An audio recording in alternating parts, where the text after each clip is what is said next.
આજે 22મી જાન્યુઆરી અયોધ્યામાં નવનિર્મિત મંદિરમાં ભગવાન રામની પ્રતિમાની પ્રાણ પ્રતિષ્ઠા યોજાઈ હતી। પ્રભુ શ્રી રામજીની અયોધ્યામાં પ્રાણ પ્રતિષ્ઠાને લઈ સમગ્ર દેશમાં દિવાળી જેવો માહોલ સર્જાયો છે। વડોદરા શહેરના છાણી વિસ્તારમાં છાણી ગામના આગેવાન તેમજ દાહોદના પ્રભારી તેમજ વડોદરા મહાનગરપાલિકાના સ્ટેન્ડિંગ કમિટીના પૂર્વ અધ્યક્ષ સતીશ પટેલ દ્વારા છાણી વિસ્તારમાં આવેલ ગંગાબાઈ સ્કૂલ ખાતેથી ભવ્ય શોભાયાત્રાનું આયોજન કરવામાં આવ્યું હતું। આ પ્રસંગે બાળકોએ ભગવાન શ્રી રામ સાથે સીતાજી અને લક્ષ્મણ તેમજ હનુમાન બની આ શોભાયાત્રામાં જોડાયા હતા। શોભાયાત્રામાં હજારોની સંખ્યામાં લોકો જોડાયા હતા। શોભાયાત્રાની શરૂઆત ગંગાબાઈ સ્કૂલથી થઈ હતી, જે ગામના અનેક વિસ્તારોમાં ફરી હતી। સમગ્ર વાતાવરણ રામમય થયું હતું। 500 વર્ષ પછી જેના ઇંતજારીનો અંત 22 તારીખ જાન્યુઆરી આજે આખા દેશનો માહોલ આપણે જોઈ રહ્યા છે।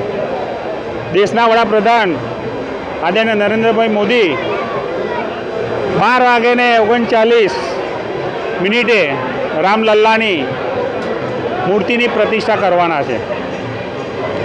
મારું ગામ છાણી ગામ અયોધ્યા, આજે તમે આખા વિસ્તારની અંદર, આખા ગામની અંદર તમામ સમાજના આગેવાન ભાઈઓ અને બહેનો છેલ્લા 10 દિવસથી આખા વિસ્તારને શણગારવામાં અને લાઇટિંગ, આજે રાત્રે તમે જોશો તો લાઇટિંગનો એક અદ્ભુત નજારો જોવા મળશે તમને।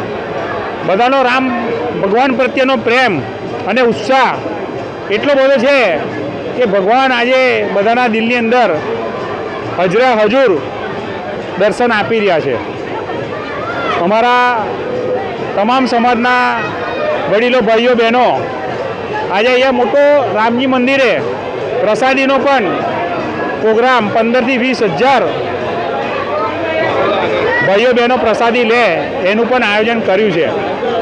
હમણાં બગીમાં પણ રામ, લક્ષ્મણ અને સીતા માતા એમને અમે ઘોડા બગીમાં બેસાડીને એમની ભવ્ય યાત્રા આજે આખા છાણી વિસ્તારમાં કરવા જઈ રહ્યા છે।